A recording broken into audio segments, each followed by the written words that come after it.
Subscribe to my channel and hit the bell icon so you never miss any video from my channel.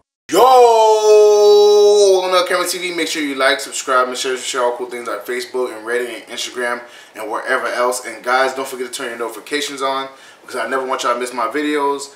You know what I'm saying? And I know y'all subscribe for a reason, so don't forget to turn your notification on so you can always see my videos. Now, besides all that, I know I was doing a top 5. I did a top 5 reasons the defense will be a top 5. Top 5 reasons why defense won't be top 5. Now it's time to do the offensive side. You know what I'm saying? So this will be the top 5 reasons the defense will be a top 5 the top 5 reasons the offense will be a top 5 offense. And it's pretty compelling. Pretty compelling reasons. I think you guys will really like it, whatever. I think it'll make you really optimistic over the season. And this is pretty good, man. So we got a lot to talk about. Obviously, it's 5 reasons. We got a lot to talk about. So let's get started. The first reason is obviously Cam Newton, man. Cam Newton has been our offensive juggernaut since he got to the team. He has been our lifeblood on offense, man.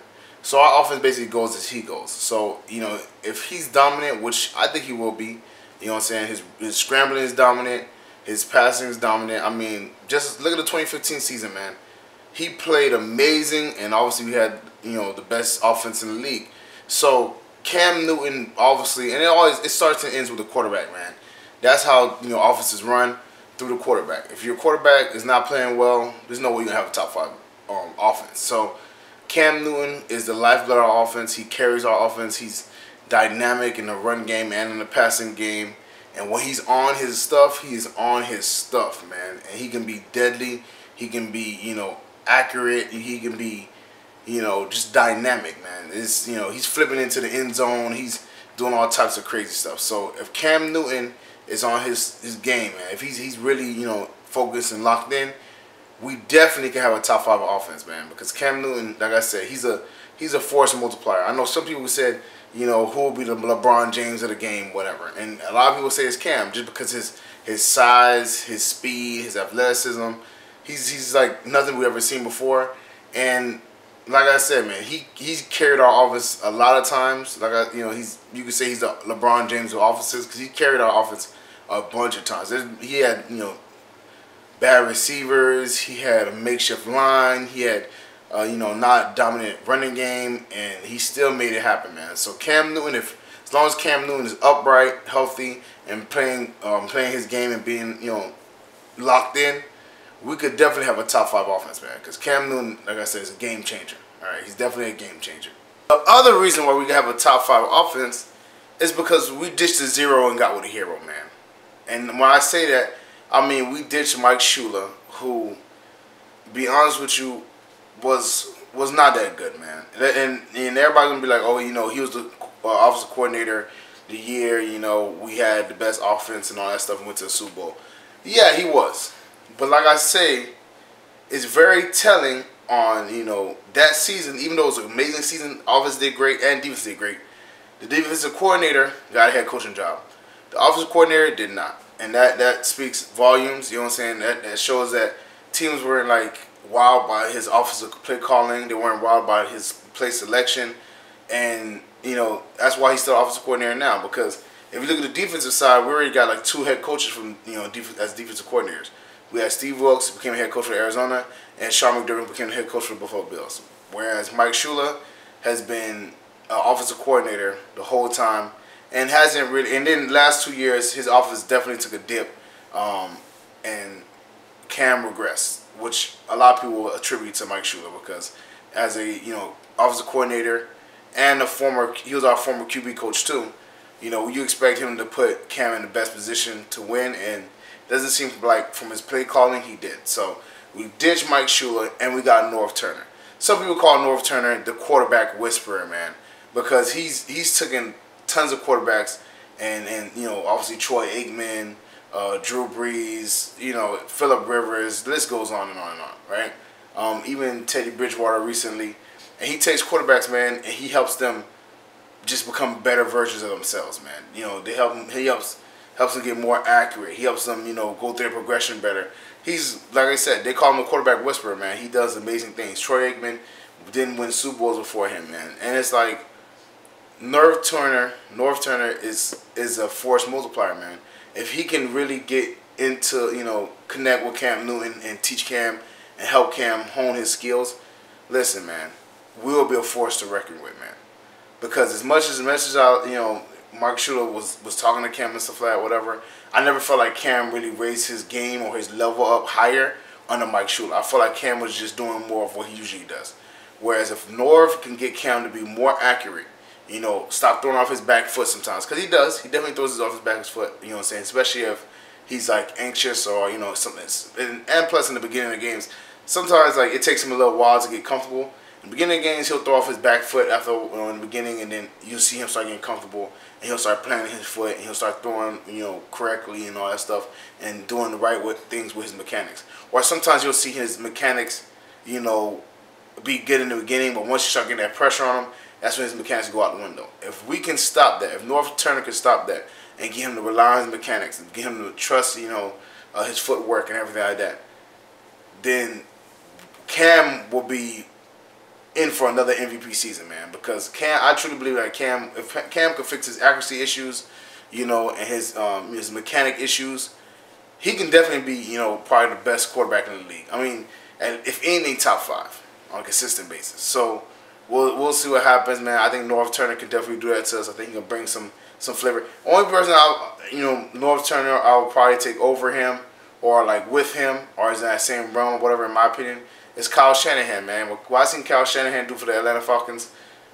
was amazing. So I wouldn't mind if we had Kyle Shanahan, but I think Norv Turner could be amazing for us too, and I think he can definitely be dominant.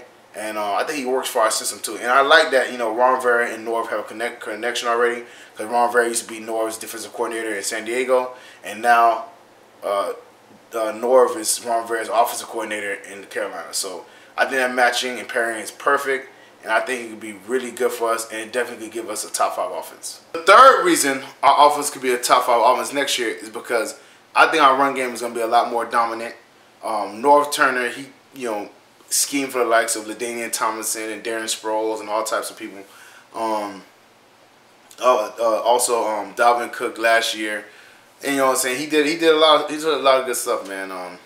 Well, not Dalvin Cook last year, but he did scheme a lot for a lot of great running backs, whatever. And mind you, our offensive system beforehand was Rob Trzcinski's, and Rob Trzcinski is kind of like a off branch. Well, he's not kind of like, he is a branch from Norv Turner. It was kind of like Norv Turner's system, but tweaked to Rob Trzcinski's liking. Well, now we're bringing in the guy who created a system, who perfected it, and now he's going to implement it into the Carolina Panthers. He did say he tweaked some things to help Cam out, to fix with Cam, whatever, set up with Cam, and that's a good thing. But Norv Turner, man, LaDainian Tomlinson had a great career, and Norv has always been an offensive guru, man. So for us, I think our run game will be a lot better. I think Christian McCaffrey, obviously, is got a little bit bigger. He's been downplaying it, but I definitely seen him getting bigger. We got C.J. Anderson, who I think has a little bit more on his tires than Jonathan Stewart did. Jonathan Stewart has been in the league for a long time. He's been running hard for a long time, so I think he was kind of breaking down little by little. But C.J. Anderson, I think, can definitely do what he got to do, man. I think he could be really good for us. And we could kind of exclude Cam Newton. Even though Cam Newton is a dominant runner in himself, I think just with Christian McCaffrey, C.J. Anderson, and I'm pretty sure Cameron Artis-Payne might get some time too, whatever. I think we'll be pretty good as far as our run game. I think our run game will be better than last year because our run game was putrid, man. I think Jonathan Stewart was averaging 3.3 yards a carry. I think Christian McCaffrey was averaging like 3.6 or 8 or whatever. But they're both in the 3 range, which is not what we want. You want to be more in the 3.5, 4 range. More in the 4 range, you know what I'm saying? Because if you get like 4 yards every run, 4 yards, then the third down, you're in like a 2-yard, you know what I'm saying, down in distance, which is great for us. So I think our run game will be a lot better. Especially because, some situations with the injuries, I think that's going to be, it's going to help us out a lot. So the only issue I see with that is obviously Andrew Norwell, but I think Taylor Moton, like I said, could hold the reins. So I think our run game will be a lot more dominant, and I think it'll be better this year. So hopefully it is, and the Carolina Panthers could, you know, be back to the keep pounding run game that we had, you know, a few years ago. So hopefully, but I think it will be much improved under North Turner. The fourth reason is that Cam Newton got his #1 target back, man. Last year, Greg Olsen had a foot injury, and he was out for an extended period of time, whatever, which hurt the Carolina Panthers a lot, you know what I'm saying? Because Greg Olsen, not only is he a great catcher of the football for us, not only is he's Cam Newton's safety blanket and just a great, you know, all-around, you know, receiving tight end for, you know, for us, and has been for the last few years. He's also a great blocking tight end, which matters because that helps out, you know, our run game and our line. And also, he knows the offense pretty well. Like, I mean, you could say him, Ryan Khalil, and Cam Newton are the ones who know our offense the best. I would, you know, I think the two tops would be Ryan Khalil and Greg Olsen. But, you know, Greg Olsen definitely knows what he's talking about. He knows, you know, he studies the game. He's, you know, really into it. And I think, you know, having him back is going to work wonders for us, especially in the blocking situation and the receiving situation. And plus, you know, this is perfect because Ian Thomas gets to work out with Greg Olsen, and he can build his game under Greg, which I really like, you know. So, you know, Greg Olsen's always been Cam Newton's safety blanket, Cam Newton's go-to guy. And this year, you know, Cam gets him back, you know, because having him out, man, like, don't get me wrong, like, it's good for Cam to spread the ball around. And I'm not saying he shouldn't, you know, but they're always, every team has their player that they just, all right, let me drop it off to this guy, and he's going to get us yards. And that's Greg Olsen for us. You know what I'm saying? Christian McCaffrey played really well last year in that role where he, you know, Cam was like, okay, safety net, Christian McCaffrey. But imagine if we had Christian McCaffrey and Greg Olsen as safety nets, man. It would be pretty hard to stop. So I'm happy Greg Olsen's healthy. He's practicing. He's doing his thing, whatever. We extended him. I'm happy about that. So we'll see, you know, how the season goes. But I think with Greg back, Cam will have renewed confidence, and, you know what I'm saying, that knowing that he has a safety blanket, and especially with North Turner tutelage and that, I think Cam will make a big step this year, a big leap back to his MVP season. So that's really good for us. I think Greg is pretty underrated as far as the tight end goes, and I think he's going to be a force multiplier for us. Finally, the reason why we will have a top 5 offense is because we have a much improved receiving core. Now just bear with me, guys. In the playoff game where the Panthers played the Saints, we had like 2 drop touchdown passes. One from Kalen Clay and one from Devin Funchess because he had a bum shoulder, which he was playing with, which I commend him for. He had a bum shoulder. He was playing with it. You know, he stuck through it. But those were crucial plays, especially the Kalen Clay play, because Kalen Clay had a step on his man. Nobody was around him. You know what I'm saying? It was just him and the ball in Greenfield. And he dropped it. So just eliminating Kalen Clay and Britton Burson and bringing in Torrey Smith and DJ Moore, we're already in a better situation. DJ Moore seems like a way better catcher of the football than Kalen Clay was. DJ Moore, obviously, Steve Smith said that's his spirit animal, which, you know, is amazing. So we're already like trending leaps and bounds. And Britton Burson, yes, he did. Britton Burson had some reliable hands. I'll give him that. He did, you know, catch a good amount of balls. But my problem with Britton Burson was that he never got yak yards. He would catch and get down, catch and get down. And yes, you need those possession receivers, but, you know, if you can get extra yardage, you know, that would be a good thing. He was never like that, man. Torrey Smith, I think, is going to be a better addition. His hands may not be great. Torrey Smith's hands may not be great, but he does give us that vertical threat like Ted Ginn was. He does. I definitely think he, you know what I'm saying, he'll catch the ball and get us yak yards, you know, because he's fast. So that's definitely a good thing. Like I said, just eliminating Kalen Clay and Britton Burson makes our receiving core better. But not only that, we get Curtis Samuel and Damiere Byrd back, which is going to suck because we're going to have to let go of a really good receiver. I'm thinking it might be Damiere Byrd. I really like Damiere Byrd. He played good last year, but we'll see what happens. Maybe, hopefully it's Jarvis. If it's Jarvis Wright, I'll be happy. I'm not gonna lie. You know, I like Jarvis Wright, but I like Damiere Byrd more, especially last year. I think he really took a step forward. I think he's really gonna be a dominant receiver for us. So I hope Damiere Byrd makes the team. But yeah, like I said, man, our receiving core is a lot better. Devin Funchess is not injured anymore. DJ Moore is going to be a baller, man. Like I said, I think he might have an Odell Beckham type impact on our receiving core and on our team. You know, I'm not saying he's going to be as good as Odell Beckham, guys. Again, I'm saying he's going to have an impact like that, meaning that his catching and run after catch and all that stuff is going to be a game changer for us, because we don't really have people who do that. We have people who go vertical, and, you know what I'm saying, and catch the ball deep. We have guys that, you know, catch the ball and stuff like that, whatever. But I think Devin Funchess was the only one who really, like, ran after the catch. And he wasn't that fast. But, you know, I feel like DJ Moore, when he catches that pass, man, he's going to, everybody says it, man, he turns into a running back. He catches that pass, he turns into a running back, and he turns upfield, man.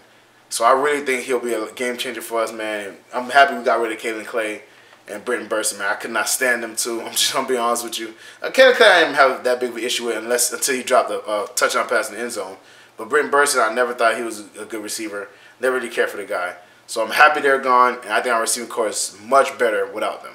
Well, that's it for me, guys. Make sure you like, subscribe, and share cool things like Facebook and Reddit and Instagram and wherever else. And guys, turn your notifications on. I never want y'all to miss my videos. I'm pushing towards 1,000. I got like 894. Last time I checked. I'm pushing towards 1,000, man. I'm almost there. Thank y'all for the support. Keep on sharing my videos. You know what I'm saying? Help me get to this 1,000 mark, man. And also, get in the comment section. Tell me what you like about my top 5 reasons the Panthers have a top 5 offense. Do you think it's a good list? Do you think it's a bad list? Let me know in the comment section. If you feel like there's something else I left off or I should have put on there, put that in the comment section below also, because I want to hear your guys' opinion. I think the receiving core, you know, Greg Olsen being back, North Turner, Cam Newton, and our run game being rejuvenized under North Turner is going to make our defense really good, but our offense really good. But we'll see what you guys think, man. Also, LCameraTV merchandise, shirts, hats, mugs, all types of stuff. That link is in the description below. The Patreon page, that link is also in the description below. Support me, support the channel. You already know what it is. Check out my dog with Mountain Steams video. That's going to be on the end screen. I think you guys really like him. Funny guy, very talented. Check it out. Check him out, man. You'd be surprised, man. You might leave, you know, have your size on splitting watching his videos, man. So check him out. Shares with Panther family, friends, anybody Panther related, anybody football related. You know, shares with just, you know, football, soccer, all types of people, man. Share with everybody, man. You know what I'm saying? Because Panther Nation out here, and we're gonna keep pounding. And I love y'all's support, and I want y'all, you know, friends to, you know, watch my videos and all that stuff, man. So we can have a whole little community, man. So share your videos with Panther fans or NFL fans. And like I said, thank y'all for the support, and I'll see y'all next time.